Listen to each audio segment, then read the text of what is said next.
Combat Club 000. Dutch, how would you have booked the Giant/Big Show if Paul Wight was in the business back in the 80s instead of the late 90s? And I've said this before. Booking a big guy is tricky. Very, very tricky. Yeah, you're going to push him, but it depends on who you got to oppose him later on.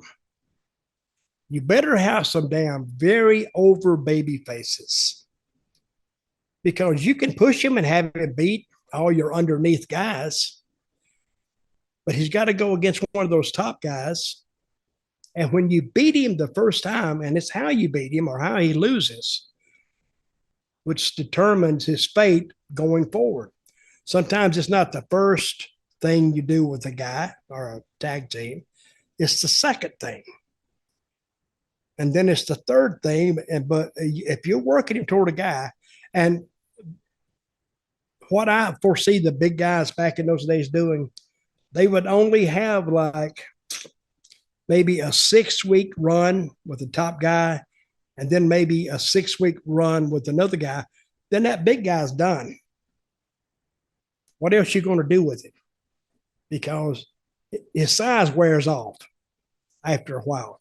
Then you either turn him babyface, and it's easier to get heat on him with when you have those dastardly heels kicking the crap out of him than it is by him kicking the crap out of the favorite baby faces. Because in the end, good has to triumph. And then where does that leave your big guy? It's a tricky situation. And I've seen a lot of big guys die because of that. So essentially, he's got to be a traveling giant, and that's that. Yeah, but that's what they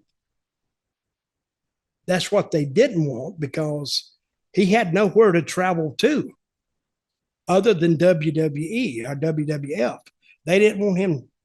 But what they could have done, I think I wouldn't have put him on TV every week. I'd have probably put him on every 2 weeks and put him over. And you could go for a while with him just making the house shows and beating underneath guys. You can do that. But eventually there comes a time when you got to work the angle. And you do that, I guess, when he gets a little too rowdy, and you send that top baby face in on top of him. And then I would put a manager with him. And sometimes the manager and the guy, they have history, or the baby face have history. And Paul just picks up on that. What do you think of? I don't. There's not an absolute blueprint to do that. You got to do what you have to do, and play it by ear. I'm pretty sure what you wouldn't have done was have Steve Austin beat him on free TV within a month of his debut with the WWF. No, wouldn't have done that at all. But he was a babyface then, right? No, he was a heel. Who was a heel? Big Show. Or Paul Wight at the time. And what was Austin? A babyface? Oh, yeah. This was in early 1999. He debuted on the February pay-per-view, and he had already been beaten by Austin before WrestleMania, which was the next month's pay-per-view. Well, that's ass backwards, I think. But I wouldn't have done that. What do you think of Paul? Well, I suppose he's Paul Wight again now, but what do you think of Paul? I don't know how much time you spent with him, chatted with him. Oh, I love him. Great card player. No, I'll take that back. Great cheater. Cribbage? No.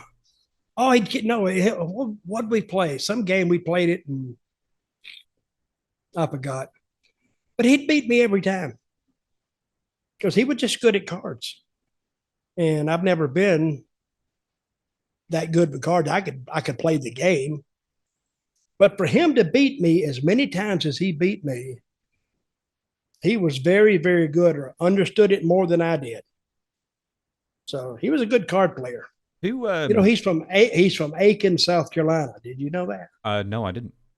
He's from my home state, and he didn't know that either. I told him one day. Which, on all the trips when we go to Europe, I'd always sit close to him so we could play the game. And So he would grab a seat. Nobody else could sit there. If Paul said, I'll pick another seat. And there was room, you know, but there wasn't room for, Paul didn't want to be crowded. I don't blame him.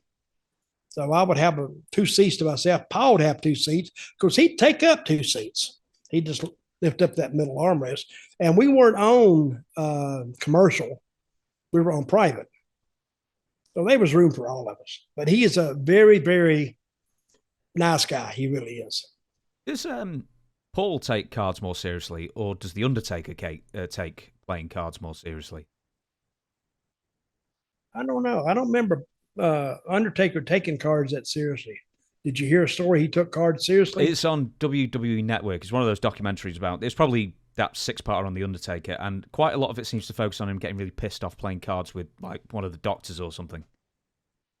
Yeah, I can see him getting mad and throwing the whole deck at him. I can see that.